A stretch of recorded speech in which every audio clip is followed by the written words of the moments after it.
வணக்கம். இது உங்கள் வெற்றி டாக்ஸ். இன்றைய காலகட்டத்தில் பணம் நம்ம எல்லாத்துக்கும் ரொம்ப தேவையான ஒன்று.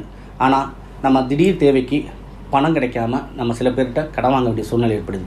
அப்படி வாங்கின கடனை கட்ட முடியாத சூழ்நிலை நமக்கு ஏற்படுது. இன்னும் சில பேருக்கு வாங்கின கடனுக்கு வட்டி மட்டுமே கட்டிக்கிட்டு இருக்கக்கூடிய சூழ்நிலை ஏற்படுது. இப்படி வட்டி கட்டியே நம்மளுடைய சம்பாரித்த பணமெல்லாம் விரயமாகிக்கிட்டே இருக்குது. இன்னும் சில பேருக்கா ஒரு கடனை அடைக்கிறதுக்கு இன்னொரு கடன் வாங்கி கொடுக்க வேண்டிய சூழ்நிலை ஏற்படுது. இப்படி கடன் நம்ம வாழ்க்கையில் ஒரு பிரதான ஒன்றாவே இருந்துக்கிட்டு வருது.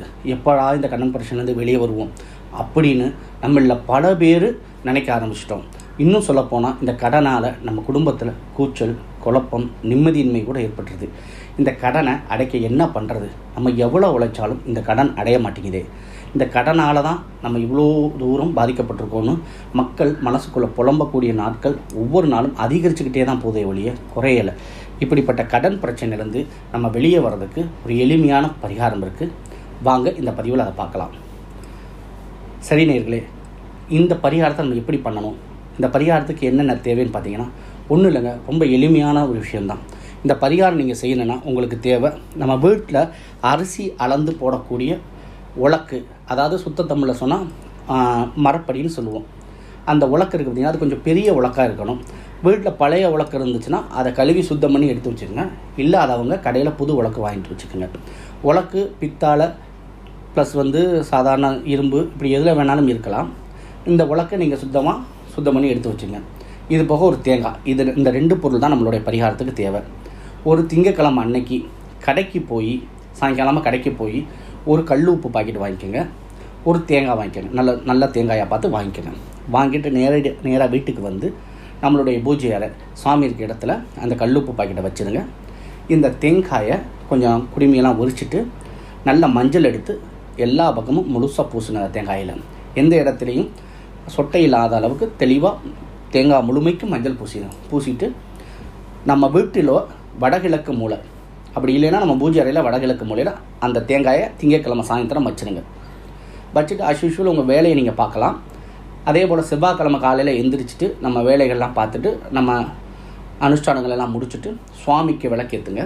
விளக்கேற்றிட்டு தூபதீபம் காட்டிட்டு இந்த உலக்கை எடுத்து அதுக்கு மஞ்சள் குங்குமம் வச்சுருங்க.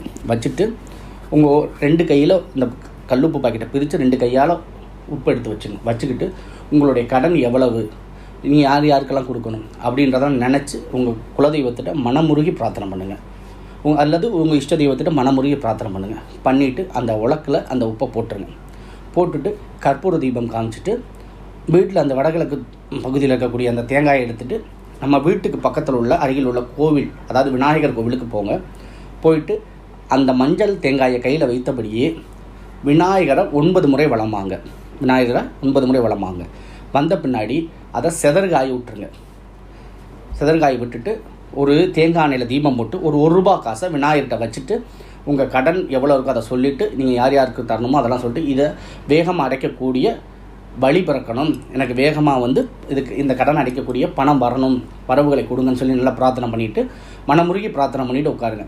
எந்த ஒரு விஷயத்தையும் நம்பிக்கையோட ஸ்ரத்தையோடு நம்ம செய்யணும், கடமைக்கு செய்யக்கூடாது. அதுபோல் ஸ்ரத்தையோடு பூஜை பண்ணிவிட்டு நம்பிக்கையோடு விளக்கு போட்டுட்டு கோயிலேருந்து வீட்டுக்கு வந்துடுங்க. இந்த சுவாமிகிட்ட வச்சுருந்த உலக்கில் போட்ட உப்பு போட்டு வச்சுருக்க அந்த உலக்கு சுவாமிகிட்டே இருக்கும். இது மாதிரி 9 வாரங்கள் தொடர்ந்து செய்யுங்க. கடனே அடையாதவங்களுக்கு கடன் அடைய ஆரம்பிக்கும். கடன் அடைக்க பணம் இல்லாதவங்களுக்கு வழி பிறக்கும், பணம் வரும். இப்படி 9 வாரங்கள் செஞ்சிங்கனாலே உங்களுக்கு நல்ல ரிசல்ட் கிடைக்கும். அதே போல் உங்களோட பணம் நீங்கள் கடன் அடைச்ச பிறகு அந்த உலக்கில் உள்ள உப்பை நீங்கள் கொண்டு போய் சமுத்திரத்தில் கரைச்சிட்டு வந்துடலாம். கரைச்சிட்டு வந்தீங்கன்னா உங்களுக்கு உங்களுடைய பிரச்சனைகள்லாம் நீங்கிடும். அப்போது கரைக்கும் போது பசுமாட்டுக்கு வாழைப்பழம் ஏதாவது வாங்கி கொடுத்து சிவன் கோவிலில் உங்கள் பேரில் ஒரு அர்ச்சனை பண்ணிங்க. அவ்வளோதான் நேயர்களே. இது போல் தொடர்ந்து செஞ்சுட்டு வந்தீங்கன்னா உங்களுடைய கடன் அடைபடும்.